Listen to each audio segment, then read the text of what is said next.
Selamat pagi anak-anak, bagaimana kabarnya? Mudah-mudahan kita semua ada dalam keadaan sehat walafiat dan ada dalam lindungannya. Pada pembelajaran PPKN sekarang, kita akan membahas tentang sistem pertahanan dan keamanan negara Republik Indonesia. Berdasarkan Undang-Undang Nomor 3 Tahun 2002 tentang Pertahanan Negara. Pertahanan negara dimaknai sebagai segala usaha untuk mempertahankan kedaulatan negara, keutuhan wilayah negara kesatuan Republik Indonesia, dan keselamatan segenap bangsa dari ancaman dan gangguan terhadap keutuhan bangsa dan negara. Sementara itu, pengertian sistem pertahanan negara menurut Undang-Undang Nomor 3 Tahun 2002 adalah sistem pertahanan yang bersifat semesta, yang melibatkan seluruh warga negara, wilayah, dan sumber daya nasional lainnya, serta dipersiapkan secara dini oleh pemerintah dan diselenggarakan secara total, terpadu, terarah, dan berlanjut, untuk menegakkan kedaulatan negara, keutuhan wilayah, dan keselamatan segenap bangsa dari segala ancaman. Selanjutnya, kita akan membahas tentang sistem pertahanan dan keamanan negara yang diatur dalam Undang-Undang Dasar tahun 1945, Pasal 30 Ayat 1 sampai dengan Ayat 5. Berikut merupakan bunyi Pasal 30 Ayat 1 sampai dengan Ayat 5 Undang-Undang Dasar tahun 1945, yaitu: Ayat 1 berbunyi, tiap-tiap warga negara berhak dan wajib ikut serta dalam usaha pertahanan dan keamanan negara. Ayat 2 berbunyi, usaha pertahanan dan keamanan negara dilaksanakan melalui sistem pertahanan dan keamanan rakyat semesta oleh Tentara Nasional Indonesia dan Kepolisian Negara Republik Indonesia, sebagai kekuatan utama, dan rakyat sebagai kekuatan pendukung.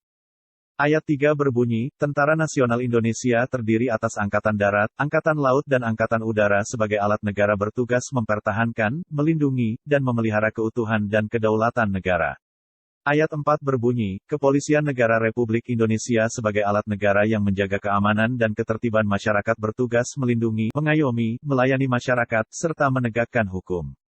Ayat 5 berbunyi, susunan dan kedudukan Tentara Nasional Indonesia, Kepolisian Negara Republik Indonesia, hubungan kewenangan Tentara Nasional Indonesia dan Kepolisian Negara Republik Indonesia di dalam menjalankan tugasnya, syarat-syarat keikutsertaan warga negara dalam usaha pertahanan dan keamanan diatur dengan undang-undang.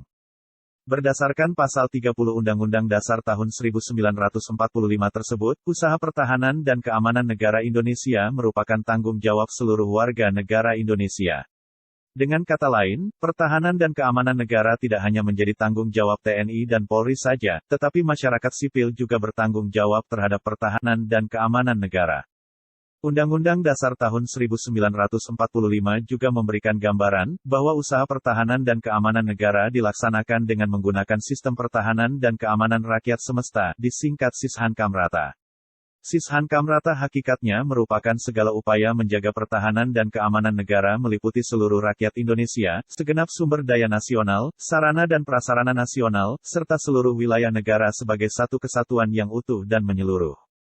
Dengan kata lain, Sishankamrata penyelenggaraannya didasarkan pada kesadaran akan hak dan kewajiban seluruh warga negara serta keyakinan akan kekuatan sendiri untuk mempertahankan kelangsungan hidup bangsa dan negara Indonesia yang merdeka, bersatu, berdaulat, adil, dan makmur. Sistem pertahanan dan keamanan negara yang bersifat semesta bercirikan sebagai berikut. 1. Kerakyatan, yaitu orientasi pertahanan dan keamanan negara diabdikan oleh dan untuk kepentingan seluruh rakyat. 2. Kesemestaan, yaitu seluruh sumber daya nasional didayagunakan bagi upaya pertahanan. 3. Kewilayahan, yaitu kekuatan pertahanan dilaksanakan secara menyeluruh dan merata di wilayah negara kesatuan Republik Indonesia sebagai negara kepulauan. Selanjutnya, kita akan membahas tentang kesadaran bela negara dalam konteks sistem pertahanan dan keamanan negara. Kesadaran bela negara pada hakikatnya merupakan kesediaan berbakti pada negara dan berkorban demi membela negara. Upaya bela negara, selain sebagai kewajiban dasar juga merupakan kehormatan bagi setiap warga negara yang dilaksanakan dengan penuh kesadaran, tanggung jawab dan rela berkorban dalam pengabdian kepada bangsa dan negara. Sebagai warga negara sudah sepantasnya ikut serta dalam bela negara sebagai bentuk kecintaan kita kepada bangsa dan negara. Bela negara yang dilakukan oleh warga negara merupakan hak dan kewajiban membela serta mempertahankan kemerdekaan dan kedaulatan negara, keutuhan wilayah, dan keselamatan segenap bangsa dari segala ancaman.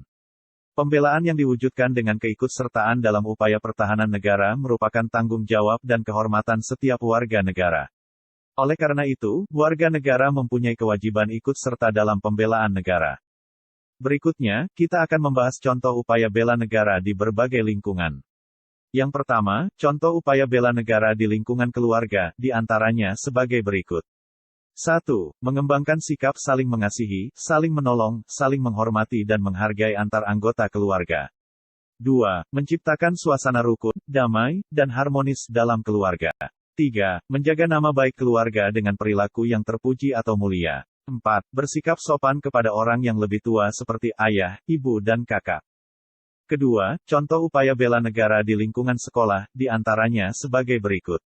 1. Kesadaran untuk menaati tata tertib sekolah.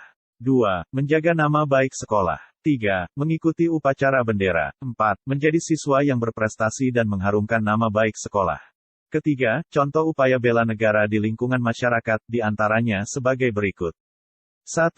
Menjaga keamanan lingkungan melalui kegiatan siskamling atau ronda malam. 2. Menciptakan suasana rukun, damai, dan tentram dalam masyarakat. 3. Selalu aktif dalam kegiatan sosial seperti kerja bakti atau gotong royong. 4. Mengembangkan sikap tenggang rasa dan tolong-menolong antar anggota masyarakat. Keempat, contoh upaya bela negara di lingkungan bangsa dan negara, di antaranya sebagai berikut. 1.